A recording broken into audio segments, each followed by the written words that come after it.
Petroleum levy और महंगाई के खिलाफ जमात इस्लामी के एहतजाज का 5वां रोज लाहौर, कराची और पेशावर में धरने जारी। इस्लामाबाद में न्यूज़ कॉन्फ्रेंस के दौरान अमीर जमात इस्लामी हाफिज नईमुर रहमान ने कहा कि वज़ीर आज़म साहब 30 रुपये नहीं 130 रुपये कम करें। पेट्रोलियम लेवी एक भत्ता टैक्स है, हर लीटर पर 80 रुपये ऐसा टैक्स देना पड़ता है जिसका कोई जवाज नहीं। 8,000 अरब रुपए से जायद लेवी के नाम पर आवाम से जमा किया गया। हर लीटर पर अगर 130 रुपये से जायद टैक्स हो और उसमें से 80-90 रुपए की लेवी भी हो, तो आप बताएं कि अगर आलमी मार्केट में कीमत बढ़ी हुई है, चलो माना बढ़ी हुई है, तो भाई उतना ही इम्पैक्ट आना चाहिए ना जितना मार्केट में कीमत बढ़ी हुई है। वो इम्पैक्ट क्यों है कि जिसका मार्केट से कोई ताल्लुक नहीं है। कस्टम ड्यूटी का, डीलर्स का रेट तो इन्होंने उनकी हड़ताल के नतीजे में उनकी मर्जी का कर दिया, लेकिन आवाम का बोझ कम नहीं किया।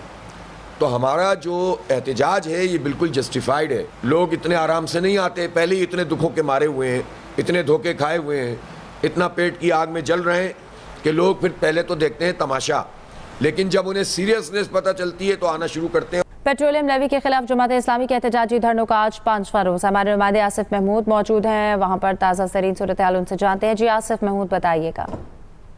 पेट्रोलियम लेवी के खिलाफ जमात इस्लामी के धरने का आज 5वां दिन है। इस वक्त हम लोग चेयरिंग क्लास पंजाब असम्बली के सामने यहाँ पर मौजूद है। हमारे साथ लियाकत बलूच साहब मौजूद है, इनसे सारी सूरत जानते हैं। मसला हमारा बिल्कुल वाज़ेह है, जो कौम भी अच्छी तरह अब जानने लग गई है।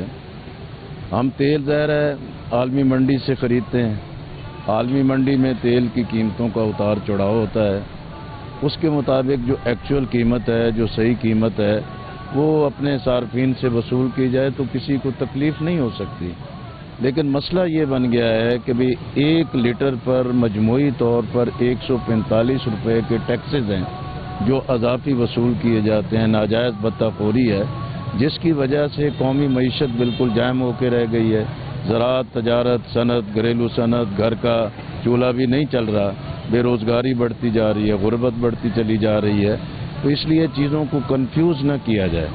जो कीमत है वो लोग अदा करेंगे। अगर आलमी मंडी में कमी बहुत हो जाती है, उसके मुताबिक हुकूमत इसी में से अपना हिस्सा भी वसूल कर सकती है, लेकिन तरजीह होनी चाहिए कि मईशत का पहिया चले, लोगों को रोज़गार मिले। आपने इनकी बात सुनी। इससे कबल अमीर जमात इस्लामी ये भी वाज़ेह कर चुके हैं कि अगर हुकूमत ने ये मुतालबा तस्लीम ना किया, ये जो लेवी है ये ख़त्म ना की गई, तो जमात इस्लामी जो है वो मुलग्गिर हड़ताल की कॉल भी दे सकती है।